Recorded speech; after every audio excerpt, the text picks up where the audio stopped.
Hello dear students, welcome to our YouTube channel Career Planet. Myself Shaili Gurwani, your chemistry mentor, and we are studying a chapter Atomic Structure. तो बच्चों atomic structure में आज का हमारा topic है wave mechanical model. तो बच्चों wave mechanical model जो ये मानता है इलेक्ट्रॉन वेव नेचर का है। अब wave mechanical models of atom, इसमें आपको दो कॉन्सेप्ट पढ़ने हैं, दो रूल्स पढ़ने हैं, है ना। एक है आपका डी ब्रोगली थ्योरम, ठीक है, जो ये मानता है इलेक्ट्रॉन जो है जितने भी माइक्रोस्कोपिक पार्टिकल्स है, इलेक्ट्रॉन, प्रोटॉन, न्यूट्रॉन, इन सब पे वेव नेचर अप्लाई होता है। और सेकंड जो पढ़ना है बच्चों, दैट इज हिजेनबर्ग अनसर्टेनिटी प्रिंसिपल। तो आज के इस लेक्चर में हम डिस्कस करेंगे वेव मैकेनिकल ऑफ मॉडल और उसमें डी ब्रोगली थ्योरम। तो स्टार्ट करें D Broglie theorem. So students, wave mechanical model of atom. This model consists of followings. तो वेव मैकेनिकल मॉडल में आपको दो कंसेप्ट पढ़ने हैं बच्चों, दो प्रिंसिपल पढ़ने हैं। De Broglie concept, dual nature of matter, and second one is Heisenberg's uncertainty principal.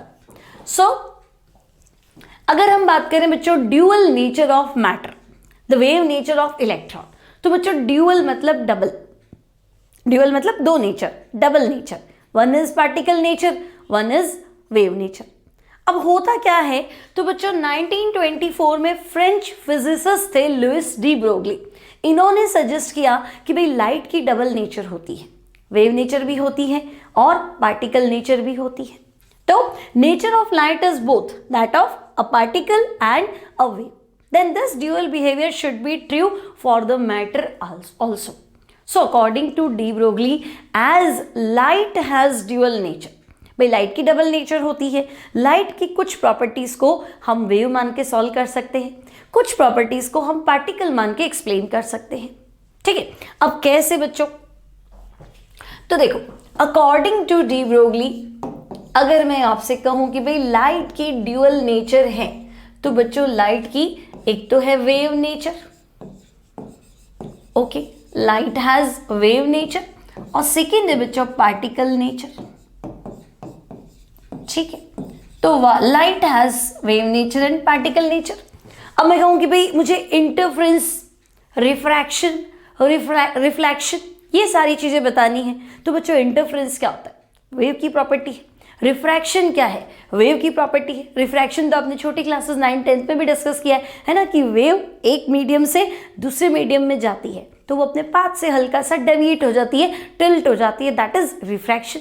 तो बच्चों पार्टिकल में तो ऐसा नहीं होता कि अगर मैं एक मीडियम से दूसरे मीडियम में कोई पार्टिकल को थ्रो करूं तो डायरेक्शन जो है वो बदल जाएगा, पाथ जो है वो टिल्ट हो जाएगा, ऐसा तो नहीं होता। तो बच्चों अगर मैं आपसे कहूं कि भाई मुझे क्या करना है, वेव नेचर बताना है, तो वेव नेचर किससे बताएंगे। So wave nature of light can be explained by, so students it will be by refraction,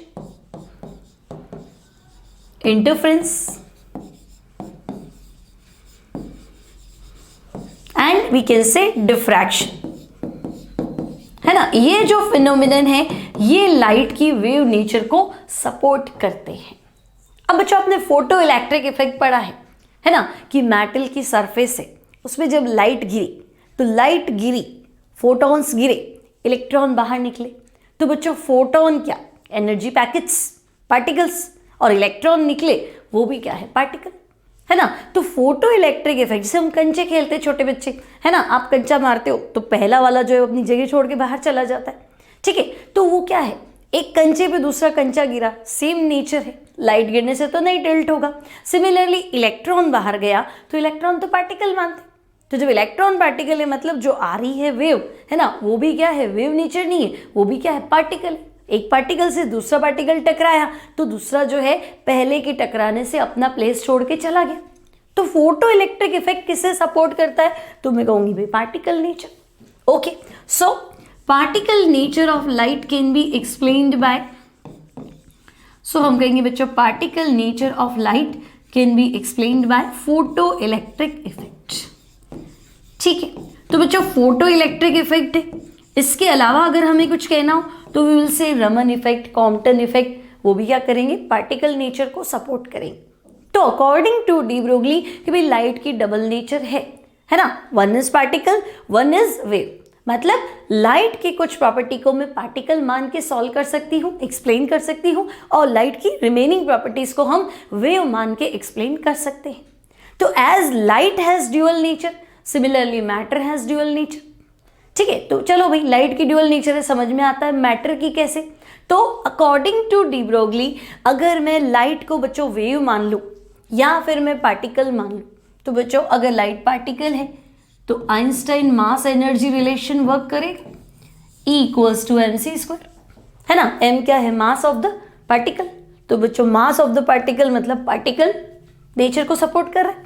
similarly अगर मैं वेव की बात करूं तो बच्चों वेव नेचर यानी कौन सा फॉर्मूला सपोर्ट करेगा? तो हम कहेंगे E इक्वल्स टू hc/λ, क्योंकि लैम्डा क्या है? वेवलेंथ, है ना, और E क्या है? Energy of photon. तो वेवलेंथ क्या कहता है? Wave nature. ठीक है, तो बच्चों ये भी लाइट की एनर्जी है, ये भी लाइट की एनर्जी, तो एनर्जी तो बराबर रहेगी, नेचर कुछ भी मान लो। ठीक है, तो मैं कह दूं कि भाई फॉर लाइट, तो फॉर लाइट अगर आप कहते हो यानी कि hc/λ should be equals to mc²। Okay, now students क्या करें? तो c कैंसिल कर देते हैं। So h/λ equals to m into c. अब c क्या है बच्चों? तो c है स्पीड ऑफ लाइट। c क्या है? Speed of light. लेकिन मुझे तो मैटर पे ये चीज अप्लाई करनी है, तो मैटर कोई लाइट की स्पीड से तो नहीं चलेगा, तो c को v से रिप्लेस कर देते हैं, क्योंकि c तो लाइट की स्पीड है, मैटर कभी भी लाइट की स्पीड से तो नहीं चल रहा है। ठीक है, तो बच्चों मैं लिख दूं c is replaced by v। c is replaced by v। क्यों? तो मैटर की बात है, तो for matter c is replaced by v। तो आपके पास जो फॉर्मूला आ गया that is h/λ equals to m into v। Okay, h/λ equals to m into v। तो बच्चों लैम्डा क्या है? तो लैम्डा तो वेवलेंथ है। a क्या है? m क्या है? तो m तो मास ऑफ द पार्टिकल है। v क्या है? वेलोसिटी है। ठीक है, सो अकॉर्डिंग टू मैं डी ब्रोगली रिलेशन देखूं बच्चों, तो हमारे पास आया h/λ equals to m into v, यानी हम कह सकते हैं lambda equals to h/mv। So बच्चों lambda equals to h/mv, this is equation 1। तो इक्वेशन 1 जो है इज डी ब्रोगली रिलेशन। ये जो इक्वेशन है लैम्डा इक्वल्स टू h/mv, इसे हम कहेंगे यही डी ब्रोगली रिलेशन है, यही डी ब्रोगली कंसेप्ट है। नाउ बच्चों m इंटू वी, तो m इंटू वी क्या? Mass into velocity momentum. तो अब जो फॉर्मूला बनेगा that is lambda equals to h/mv, m into v क्या हो गया? p। तो p क्या है बच्चों? p equals to momentum, p equals to momentum of the particle कह दो। ठीक है, तो बच्चों देखो लैम्डा वेव है, p मोमेंटम है, मास इंटू वेलोसिटी। तो मास इंटू वेलोसिटी तो पार्टिकल का होता है, बट लैम्डा तो वेव का होता है। तो ये जो रिलेशन है इक्वेशन 2, तो बच्चों इक्वेशन 2 गिव्स रिलेशनशिप। इक्वेशन 2 क्या कह रहा है? आपको रिलेशन दे रहा है बिटवीन लैम्डा यानी वेव नेचर, p यानी पार्टिकल नेचर। तो equation 2 gives relation between wave nature and particle nature. Okay,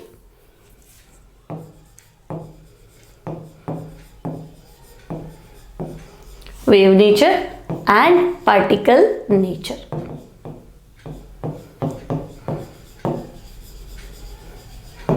clear? और इसे हम कहते हैं डी ब्रोगली रिलेशन। इक्वेशन 1 भी डी ब्रोगली रिलेशन, इक्वेशन 2 भी डी ब्रोगली रिलेशन। क्लियर? अब बच्चों देखो, अगर मैं आपसे कहूं कि भाई डी ब्रोगली रिलेशन, तो आप कहोगे लैम्डा इक्वल्स टू h/mv। ठीक है, लैम्डा इक्वल्स टू h/mv। अब मुझे प्रूफ क्या करना है भाई? अगर मैं कहूँ आपको इलेक्ट्रॉन है, तो इलेक्ट्रॉन का मास होता है, इलेक्ट्रॉन का चार्ज होता है, तो मुझे ये प्रूफ नहीं करना है वो पार्टिकल है। वो तो आप मान ही लोगे कि भाई इलेक्ट्रॉन का मास है, इलेक्ट्रॉन का चार्ज है, तो पार्टिकल तो है। अब तो ये बताओ वेव कैसे? तो बच्चों मास की वैल्यू रखोगे, वेलोसिटी जिस स्पीड से वो मूव कर रहा है वो रखोगे, तो लैम्डा तो आ ही जाएगा, है ना। तो प्रूफ क्या करना है, वेव नेचर, वो मानने को तैयार नहीं, पार्टिकल नेचर तो आप मान रहे हो, ठीक है। तो अगर मैं आपसे कहूं to prove de Broglie relation, to prove de Broglie relation, आपको डी ब्रोगली रिलेशन को प्रूव करना है। मतलब क्या प्रूव करना है, वेव कैरेक्टर को प्रूव करना है, ठीक है। तो बच्चों अगर आपसे कहे डी ब्रोगली को एक्सप्लेन करो, डी ब्रोगली प्रूव कैसे होगा, तो जब आप वेव कैरेक्टर प्रूव कर दोगे तो डी ब्रोगली अपने आप प्रूव हो जाएगा, ठीक है। तो बच्चों वेव कैरेक्टर कैसे होगा, तो लैम्डा की वैल्यू ज्यादा आनी चाहिए, है ना। तो to prove de Broglie relation और wave character, value of lambda should be more, ठीक है ना भाई। वेवलेंथ जितनी ज्यादा होगी तो वेव मानने में आसानी रहेगी, तो लैम्डा शुड भी क्या होना चाहिए, तो हम कहेंगे लैम्डा शुड बी मोर, ठीक है। अब लैम्डा की वैल्यू ज्यादा कब होगी, तो पार्टिकल का मास क्या होगा, कम, वेलोसिटी भी क्या होगी, कम।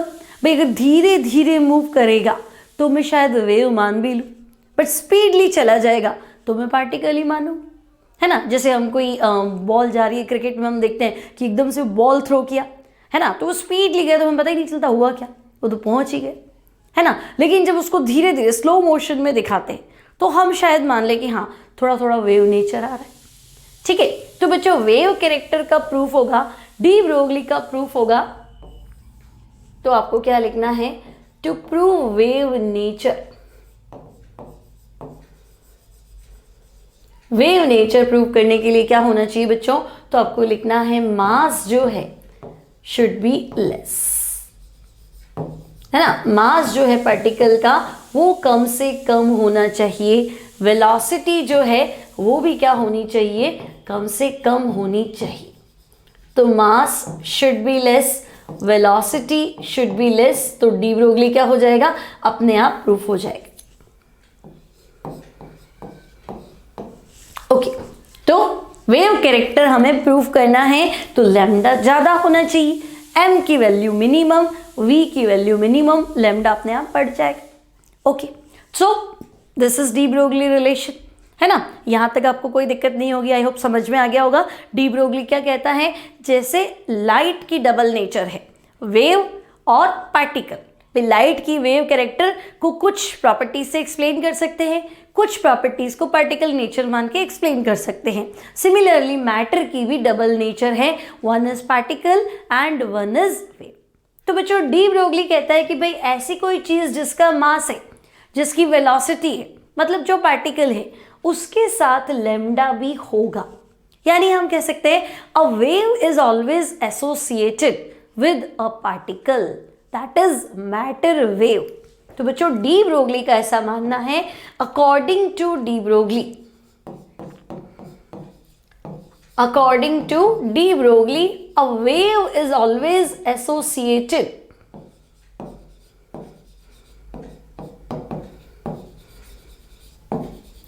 wave is always associated with matter।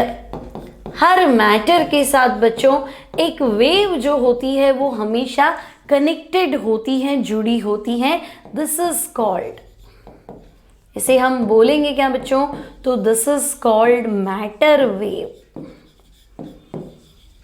इसे हमें मानना है मैटर वेव, क्लियर। पार्टिकल के साथ साथ हमेशा एक वेव एसोसिएटेड होती है और उस वेव को हम मानते हैं मैटर वेव। अब जो मैटर वेव है इलेक्ट्रोमैग्नेटिक वेव्स नहीं है, यानी इन वेव्स को ट्रेवल करने के लिए क्या करना पड़ेगा, मीडियम का रिक्वायरमेंट रहेगा, क्योंकि जुड़ी हुई तो पार्टिकल के साथ है, तो पार्टिकल तो बिना मीडियम के चलेगा नहीं, है ना। तो हम कहेंगे हाँ भाई मैटर वेव को मूव करने के लिए क्या करना पड़ेगा, मीडियम का रिक्वायरमेंट रहेगा। अब बच्चों अगर मैं वेलोसिटी 0 कर दूं, पार्टिकल स्टेशनरी है ना, मोशन ही नहीं है ना। तो अगर मोशन नहीं है, स्टेशनरी कंडीशन है, तो वेलोसिटी 0 है, नॉन मूविंग पार्टिकल। तो वेलोसिटी 0 कर दो तो लैम्डा इन्फिनिटी, तो फिर वेव कहाँ गई। तो पार्टिकल हमेशा क्या होना चाहिए, मूव करता होना चाहिए, है ना। मूवेबल पार्टिकल के साथ वेव होगी, स्टेशनरी पार्टिकल के साथ वेव एसोसिएटेड नहीं होगी, ठीक है भाई। तो हर पार्टिकल के साथ एक वेव कनेक्टेड है, उसे मुझे कहना है मैटर वेव। मैटर वेव को मूव करने के लिए मीडियम चाहिए। फिर मैटर वेव जो है वो हमेशा मूवेबल पार्टिकल से क्या होती है, कनेक्टेड होती है। पार्टिकल का मास, पार्टिकल की स्पीड जितनी कम होगी, मैटर वेव उसकी वेवलेंथ लैम्डा क्या होगा, उतना ही ज़्यादा होगा। So this is de Broglie relation. I hope बच्चों डी ब्रोगली रिलेशन आपका क्लियर, सारा कंसेप्ट क्लियर है ना। सिर्फ एक फॉर्मूला याद रखना है, lambda equals to h upon m v या lambda equals to h upon p. Clear. So students कुछ प्रॉब्लम्स ले लेते हैं डी ब्रोगली रिलेशन पे। सो फर्स्ट क्वेश्चन हमारे पास है, calculate the wavelength associated with 1000 kg of rocket. तो बच्चों एक रॉकेट है जिसका मास जो है that is 1000 kg, moving with a velocity of 300 kilometre per hour.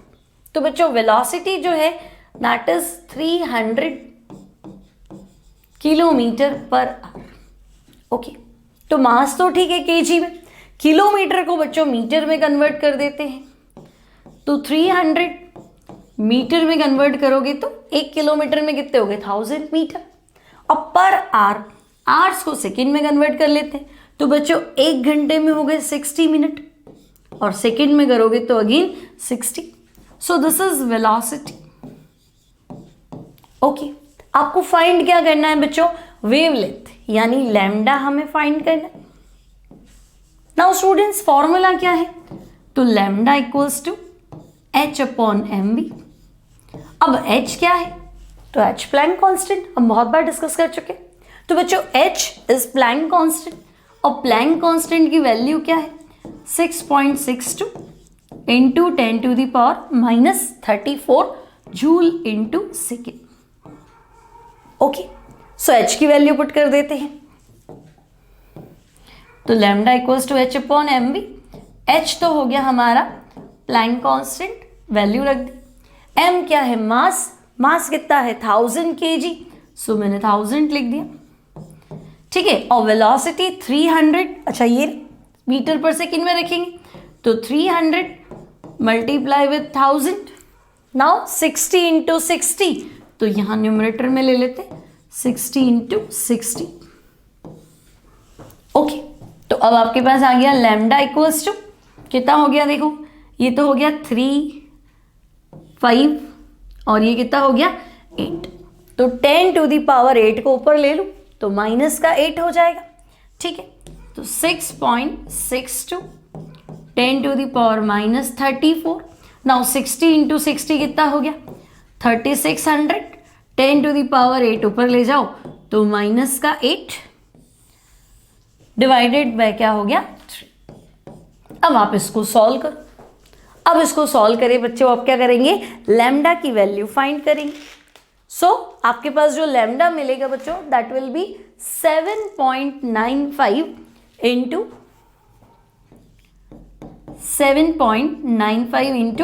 10⁻39 metre. Clear.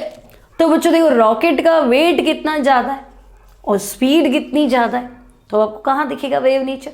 Lambda की वैल्यू कितनी छोटी है 10⁻39, तो बहुत ही कम होगी, है ना। तो आपसे पूछे भाई आपको वेव कैरेक्टर दिखेगा क्या, तो आपको ये 39 कैसे मेजर करेंगे, 10⁻⁻39, दैट्स नॉट पॉसिबल, है ना। तो हमने क्या देखा था कि भाई डी ब्रोगली प्रूफ करना है यानी वेव नेचर प्रूफ करना है तो पार्टिकल छोटा होना चाहिए, मास कम होना चाहिए। यहाँ तो 1000 किलो का पार्टिकल, स्पीड बहुत कम होनी चाहिए, तभी तो वो मूव करता हुआ दिखेगा वेव फॉर्म में। तो स्पीड भी बहुत खतरनाक है ना, तो उसमें हमें वेव कैरेक्टर नजर नहीं आएगा क्योंकि लैम्डा तो है बट बहुत छोटा है, मेजरेबल वैल्यू नहीं है।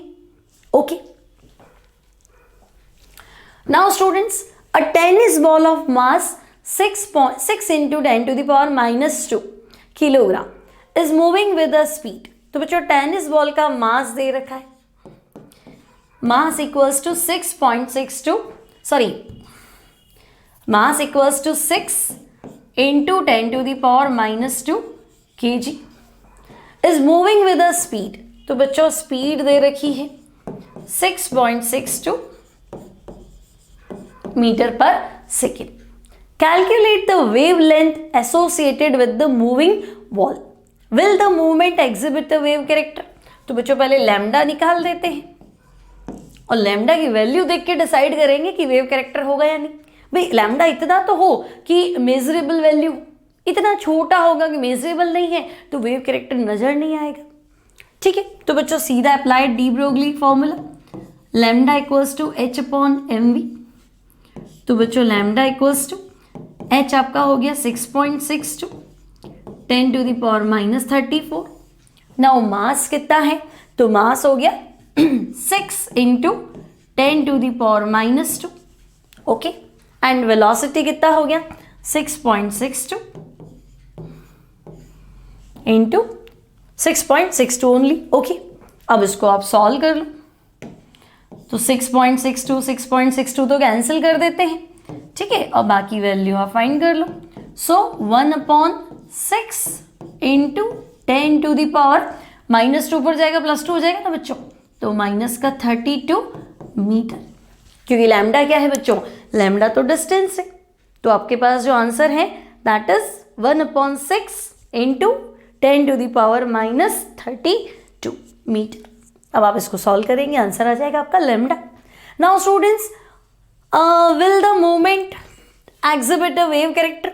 तो हम कहेंगे 10 टू द पावर माइनस 32 तो बहुत छोटी वैल्यू है ना, तो हम कहेंगे नहीं इतना छोटा वैल्यू इतना छोटा वैल्यू तो वेव कैरेक्टर शो नहीं करेगा। तो आपको क्या लिखना है? लैम्डा या value of lambda, value of lambda is too small, so it will not exhibit,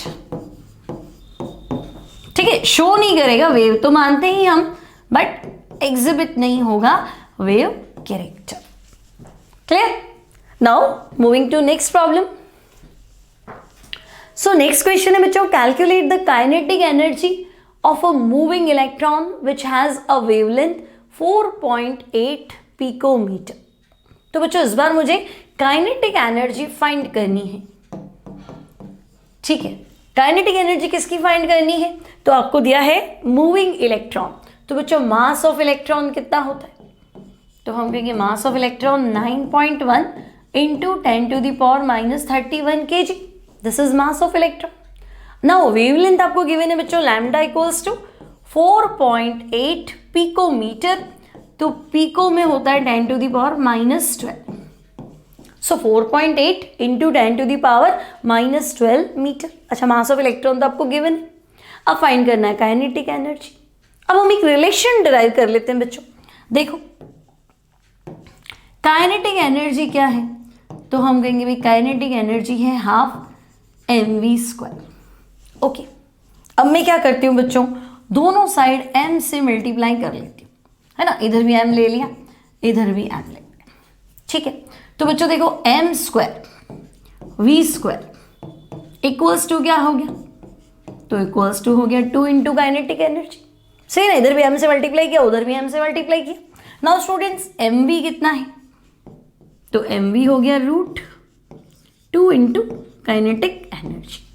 so this is equation 1, this is equation 2, और डी ब्रोगली रिलेशन तो याद है, lambda equals to h upon mv। ठीक है, this is equation 3। तो बच्चों क्या मैं, सॉरी इधर m भी आएगा ना, दोनों तरफ m से मल्टीप्लाई किया तो m² v² equals to √2 into kinetic energy into m। Okay, अब lambda equals to h upon mv। तो बच्चों mv की वैल्यू काइनेटिक एनर्जी के रिस्पेक्ट में लिख लूं, है ना। So from equation 2 and equation 3, okay, from equation 2 and equation 3, तो स्टूडेंट्स हमें मिलेगा lambda equals to h upon mv। तो mv को हमें लिखना है √2 into kinetic energy into m। Okay, now what to do? तो बच्चों आपको लैम्डा तो गिवन है ना, m भी गिवन है, और काइनेटिक एनर्जी आपको फाइंड करनी है, वेलोसिटी तो हटा ही दी हमने। ओके, सो फॉर्मूला आपको ये अप्लाई करना है, lambda equals to h upon √2 into kinetic energy into m। Okay, now lambda की वैल्यू जो है that is 4.8 into 10 to the power minus 12। ठीक है, तो आप लेमडा की वैल्यू पुट करो 4.8 इंटू 10⁻⁻12। नाउ h क्या है? प्लैंक कांस्टेंट, तो प्लैंक कांस्टेंट रख दिया बच्चों।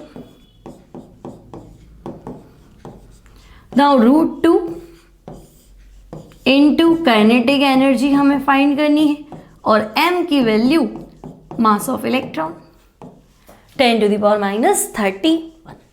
अब इसको आप सॉल्व कर लो बच्चों, है ना। यहां से आपको क्या फाइंड करना है? काइनेटिक एनर्जी फाइंड करनी है, ठीक है। तो काइनेटिक एनर्जी कैलकुलेशन करेंगे आप लोग। तो बच्चों कैलकुलेशन से काइनेटिक एनर्जी का जो आंसर आपको मिलेगा वो मैं आपको बता देती हूँ, आपको सॉल्व करके लिखना है। So it will B 10.4 into 10⁻⁻15। 10.4 into 10⁻⁻15 joule, ये आपका आंसर आ जाएगा काइनेटिक एनर्जी का। सो अब हम नेक्स्ट प्रॉब्लम की ओर चलते हैं। नेक्स्ट क्वेश्चन क्या है बच्चों? 2 particles A and B are in motion.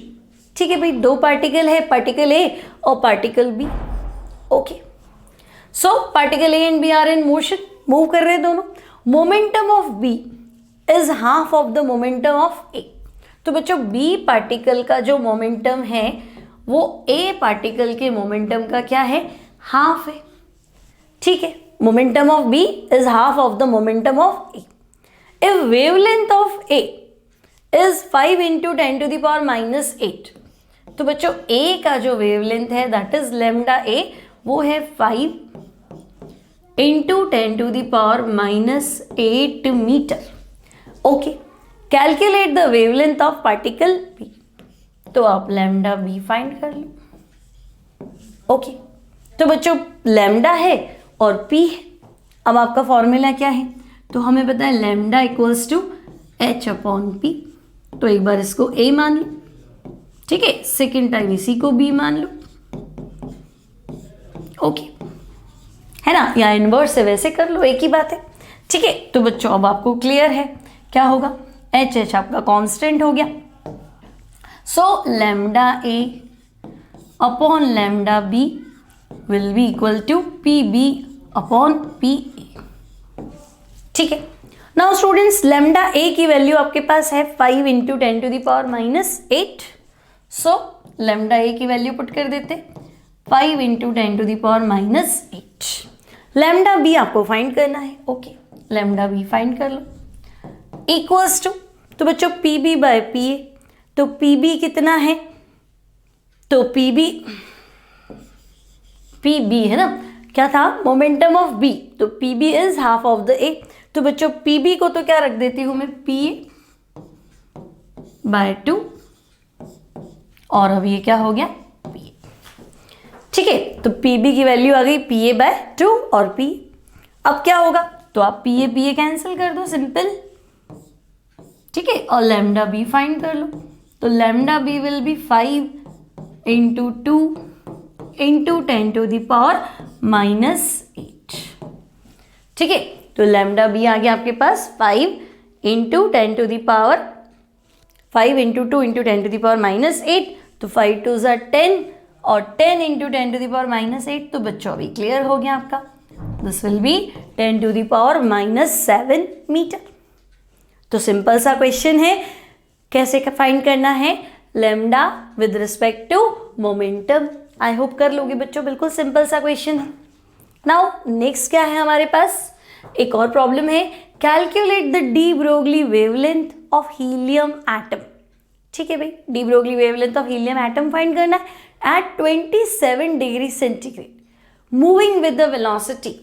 तो बच्चों वेलोसिटी तो है आपके पास 2.4 इंटू 10⁻⁻ कितना है? 2 मीटर पर सेकेंड। तो बच्चों लैम्डा तो फाइंड कर लेंगे, लेकिन मास तो नहीं है ना। और आपको क्या चाहिए? एक हीलियम एटम का वेवलेंथ चाहिए, सिंगल हीलियम एटम। तो बच्चों अगर मैं हीलियम को 4 ग्राम मान भी लूं, है ना, अगर मैं 4 ग्राम हीलियम का मास मान भी लूं, तो वो एक का तो नहीं होगा, वो तो 1 मोल का मास होगा। ठीक है, तो बच्चों mass sorry mass of 1 mole helium atom. ठीक है ना बच्चों, मोल कॉन्सेप्ट तो पढ़ा है हमने। Mass of 1 mole helium atoms. ठीक है, तो हम कहेंगे भाई 1 मोल हीलियम लेते हो ना तब वो 4 ग्राम है। ठीक है, फिलहाल ग्राम में रख लेते हैं। तो बच्चों 1 मोल मतलब समझे, मास ऑफ 1 मोल का मतलब क्या है 6.02 into 10 to the power 23 atoms. इतने एटम्स है तब जाके मास कितना है, तो मास है 4 ग्राम। ओके, अब मुझे तो एक हीलियम के बारे में बताओ, तो मास ऑफ 1 हीलियम एटम। ठीक है, तो मास ऑफ 1 हीलियम एटम। तो बच्चों जब मैं एक हीलियम एटम की बात करूंगी तो मास हो जाएगा 4 divided by 6.02 into 10 to the power 23 grams. ठीक है, अब आपका जो फॉर्मूला है बच्चों that is lambda equals to H upon mv। Now H upon mv, so lambda find करना है। तो बच्चों H तो Planck constant 6.62 into 10 to the power -34। Now what is mass, तो मास तो ग्राम्स में है, मुझे तो किलोग्राम में चाहिए है ना, क्योंकि यहां मैंने Planck constant joule into second में रखा है। ठीक है, MKS यूनिट चल रहा है, तो मास आपको किलोग्राम में लेना पड़ेगा, तो 10 टू द पावर -3 से मल्टीप्लाई कर लो। ठीक है ना, सेम मास है 4 divided by 6.02 into 10 to the power 23, और ऊपर आप -10 की पावर -3 से मल्टीप्लाई कर लो, it will be in kg। बस अब चल लो, तो ये हो गया H का वैल्यू। नाउ मास कितना है, तो मास है 4 इंटू 10 टू द पावर -3। अभी ऊपर ले लो इसको 6.02 into 10 to the power 23, this is mass. और वेलोसिटी कितना है, सो वेलोसिटी है 2.4 इंटू 10 टू द पावर 2। तो सारा वैल्यू हमने पुट कर दिया बच्चों, lambda equals to H upon mv के अकॉर्डिंग। ठीक है, अब इसको सॉल्व करोगे तो आपके पास लैम्डा आएगा 4.14 into 10 to the power -10 metre. So lambda will be 4.14 into 10 to the power -10 metre.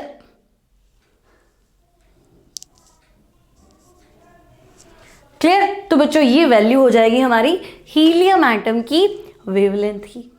Clear हो गया हमारा टॉपिक। नाउ बच्चों नेक्स्ट क्या है अब हमारे पास, तो नेक्स्ट है एप्लीकेशंस ऑफ डी ब्रोगली। तो बच्चों डी ब्रोगली का फर्स्ट एप्लीकेशन है verification of magnetic momentum of electron in Bohr's orbit. तो बच्चों वेरिफिकेशन ऑफ मैग्नेटिक मोमेंट नहीं, आई थिंक एंगुलर मोमेंटम है,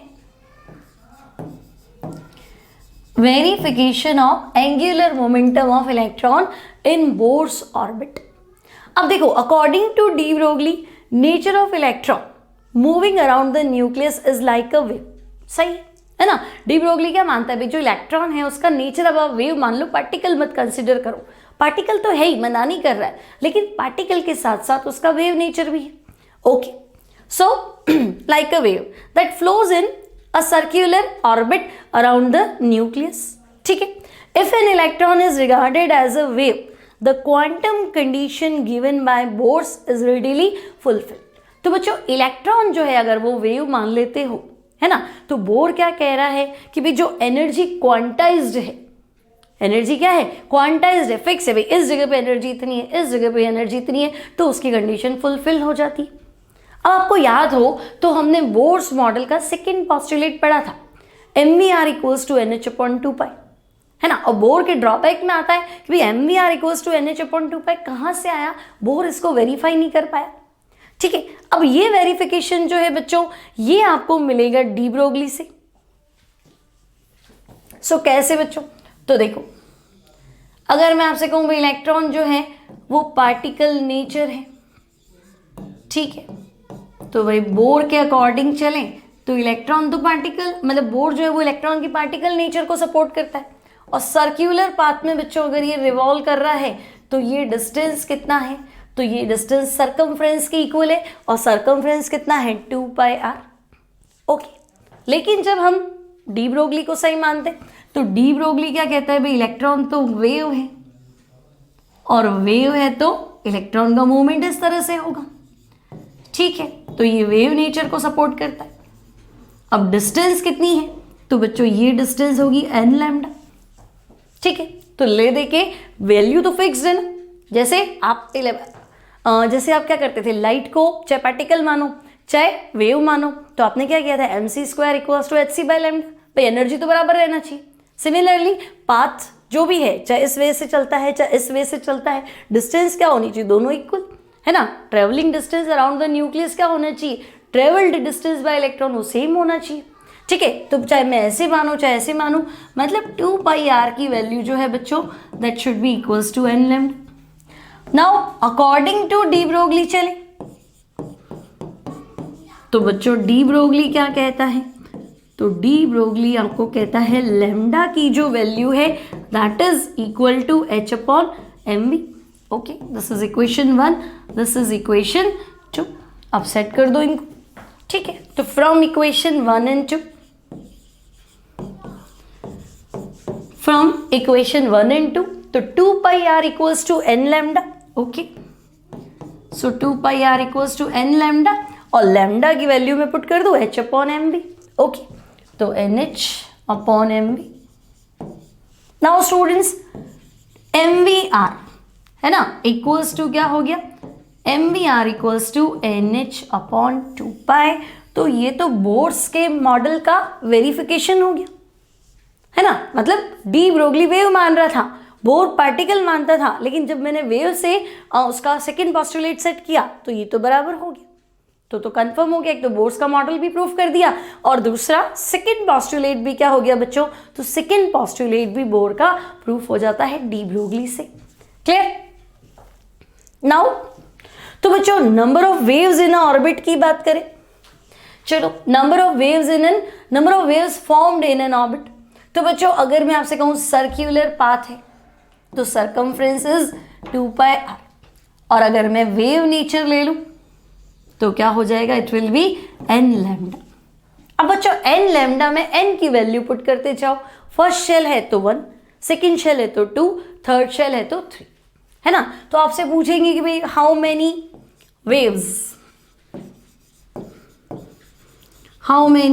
waves in third Bohr's orbit, ठीक है, या थर्ड ऑर्बिट लिख देती हूं मैं, चलो।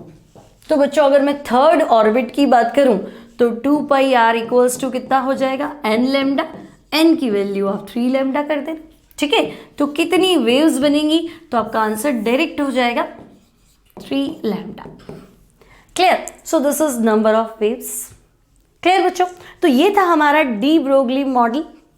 डी ब्रोगली जो है बच्चों वो पार्टिकल नेचर और वेव नेचर दोनों को सपोर्ट करता है, ठीक है। तो दोनों को सपोर्ट करता है, मतलब अकॉर्डिंग टू डी ब्रोगली जैसे लाइट का ड्यूअल नेचर है, सिमिलरली मैटर का भी क्या है, ड्यूअल नेचर है।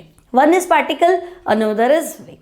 अब डी ब्रोगली एप्लीकेबल किस पे है, तो बच्चों मैंने आपको कहा था मास और वेलोसिटी कम से कम रखेंगे तो वे लैम्डा प्रूफ हो जाएगा। So de Broglie theorem is applicable.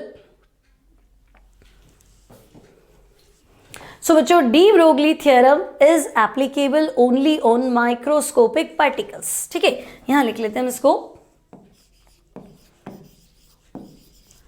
D Broglie principle is applicable only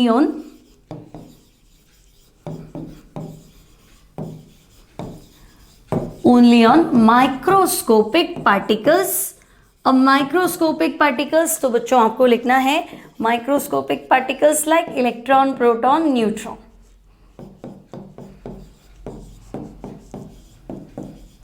ठीक है। इन पे डी ब्रोगली थ्योरम एप्लीकेबल है। यहाँ पे वेव नेचर जो है वो मेजरेबल है ना, यहाँ पे वेव नेचर आपको दिखेगा, लेकिन बिग पार्टिकल्स पे लैम्डा की वैल्यू इतनी छोटी होती है कि वो मेजर ही नहीं होता, तो वेव कैरेक्टर नजर नहीं आता।